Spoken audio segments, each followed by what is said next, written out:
महाराष्ट्रात शिंदे साहेबांचे मी इतके शिटा पाडणार, शिंदे साहेबाला आयुष्यात पश्चाताप आला नसतं. पैसे नोटा नाही चालत साहेब, मोदी साहेब लोकसभेला नोटा चाललेल्यात लोकाला, काहीच वाकडं नाही झालं मराठ्याचं. मी झोपून टाकीन तुमचे सगळे. याच्यात काय मराठीत वाटलं नाही, याच्यात शिंदेच्या मराठीत वाटलं नाही, याच्यात फडणवीसच्या पक्षाचं मराठीत वाटलं नाही, याच्यात तुमच्या लेकरा बाळासाठी तळमळ करतोय मी. तुमचे नेते उलट वागायला लागलेत मराठ्यांनी, लक्षात ठेवा. भाजपातल्या मराठ्यांनी, शिंदे साहेबांच्या मराठ्यांनी, लक्षात ठेवा. हे तुमचं वाटलं व्हा म्हणून उलट चालायला लागलेत. तुमच्या पक्षासाठी आमच्या जीवात का जीव घ्यायला लागला तुम्ही, कशामुळं? मला शिंदे साहेबांकडून या अपेक्षाच नव्हती. किती डबल ढोलकी चालणार तुम्ही? प्रमाणपत्र रद्द करायसाठी तुमचे लोक, त्या गटाचा नाही निवडून आला, त्या गटाचा निवडून आला. मराठ्यांच्या विरोधात काम करणारे ओबीसीचे नेते तुमच्या समोर हिंडत आहेत, ते तुम्ही आमच्या अंगावर घालणार. चिरीमिरी त्यांना तिकडे चारू. जातवन रक्तवान आहेत साहेब, आम्ही जातवन 500 रक्ताचे आहेत शिंदे साहेब, आणि तुम्हाला बी आम्ही अस्सल रक्तवान समजत होतो म्हणून तुमचं जीवाभावातून काम करत होतो आम्ही सगळे. तुम्ही आम्हाला एवढं शिंदे साहेब, एकनाथ शिंदे साहेब नाराज करायला नको होतं. तुमच्यासाठी लय खस्ता खाल्ल्यात आम्ही आणि लय दुश्मन नाही घेतल्या. आम्हाला अपेक्षाच नव्हती आमचं क्षेत्र तुमच्या शोभा आहे. एकदा तुम्ही घेतला तरी सोडून दिलं आम्ही. आमचा एक जालन्याचा महान नेता आहे तुमच्याकडे, मराठ्यांना कोयत्याने खापं मानणारे त्यांनी उपनेते केली. म्हणलं जाऊन द्या, हुकला असेल शिंदे साहेबाकडून, वाटलं हुकला असेल जाऊ द्या. तुम्ही तर आमच्या नरडीत कापायला लागलात. यासाठी तुम्हाला आम्ही आपलं म्हणलं नाही, कारण निंदा नाही कुठं म्हणून कचाकच बोलतोय. ते निंदे असतील की खाली मान घालून होला हो म्हणतील, मी मोकळा नाही. आणि तुम्हाला एकटा पाडून जेलमध्ये टाकतात दोघ जण फडणवीस तुम्ही. मी मोजतच नाही तर जेलला फिरला, पण मराठीत वाटलं मी होऊ देऊ शकत नाही. मला या प्रकरणात बोलायचं नव्हतं. राजकारण माझा विषयच नाहीये, पण तुम्ही कालपासून रांगवायला लागते. आंदोलन धोक्यात, आंदोलनामुळे प्रमाणपत्र मिळालं धोक्यात, पोरांचा आयुष्य धोक्यात येणार का आता?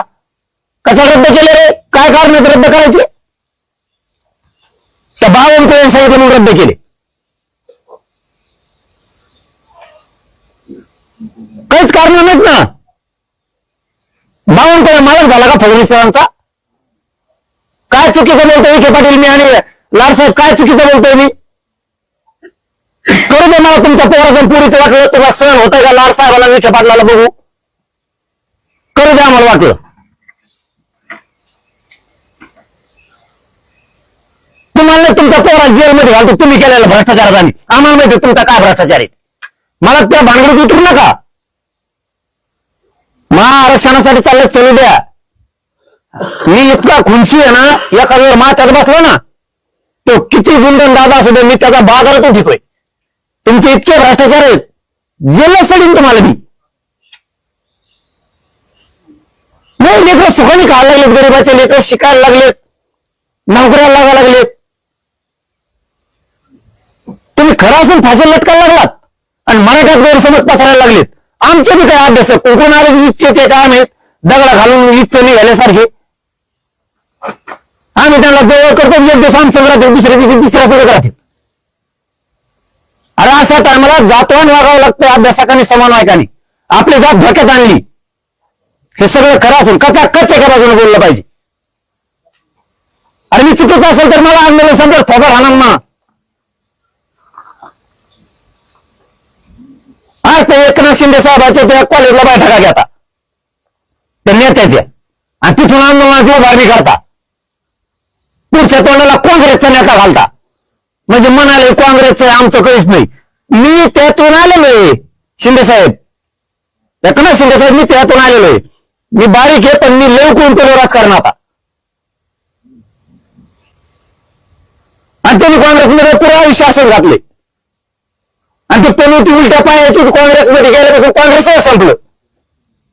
त्याला पुढे घातले ना, आता तुमची शिंदे सेना मागून उभा राहिली आणि सपोर्ट करणार तुमचा तो सामाजिक न्याय मंत्री एकनाथ शिरसाट काय संजय शिरसाट. अरे शिरसाट काय माणूस होतो राव, तुम्हाला तुमचं नाव विसरायला लागलो मी. अरे लय खस्ता खाल्ला तुम्हाला निर्णय, त्यामुळे तुम्ही अंतरावली सोडित नव्हते.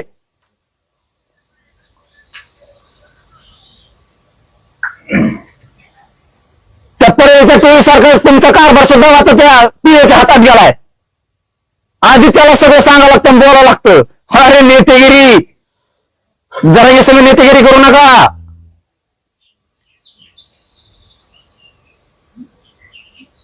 तुम्ही सांगितलेले प्रमाणपत्र रद्द करताय आणि हे लोक देणार आता त्या आंदोलनाला, आणि त्या आंदोलन मराठीच्या विरोधात काही मिळेल नाही. काय मिळून द्यायचं? दिलं हे कमी नाही दिलं. जे खोटा असेल तर खोटा, पुढचे निघणारे खोटे तर खोटे. दिलेलं बी थोडं नाही दिलं 58 लाख नोंदीचं. हे उपकार माझे मराठी कधीच विसरत नाहीत. तुम्ही एकनाथ शिंदे साहेबांनी सांगितलं म्हणून तुमच्या कॉलेजला बैठा घेऊन माझ्या विरोधात आंदोलन उभा करणार, आणि त्याला बळ एकनाथ शिंदे साहेब देणार. शिंदे साहेब तुम्हाला याच्यासाठी नाही ते गादीवर बसेल आम्ही.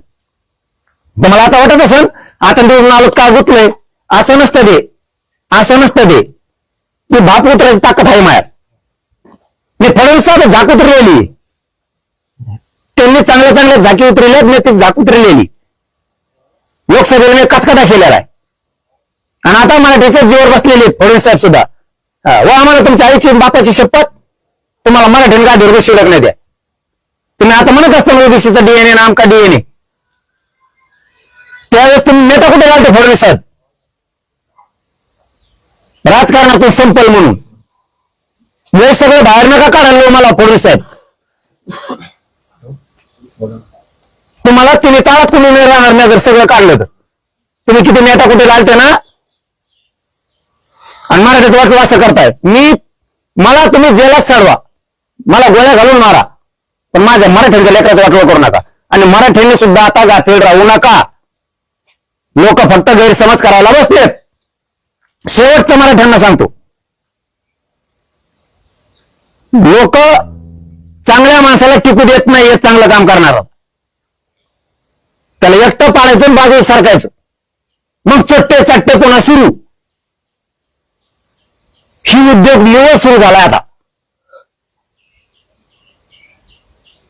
निवड सुरू झालाय. आतून सावे टच द्यायला ते सुद्धा सांगितलं होतं मी तिथं, की हे आतून षडयंत्र रचलेच बरं का हे. तुम्ही थांबवा आयनला. ते आतून साव्याबी मध्ये मध्ये आला की ते माथ्यासमोर उठलेला कुत्रा असलेलं करतो. बा लोक फिरत तसं. मला नाही वेळ लागणार तुला सुद्धा ठेप्याला आणायला. माथ्यासमोर उठायचे माझ्याकडे सगळं आहे. मराठ्यांना सांगतो आपलं सगळं सत्य आहे. बावनकुळेने प्रमाणपत्र रद्द करायला लावलेत. काय उपयोग आपला किती चलते असून सत्य पुढे सांगून चालत नाही. हे सगळं खरंय.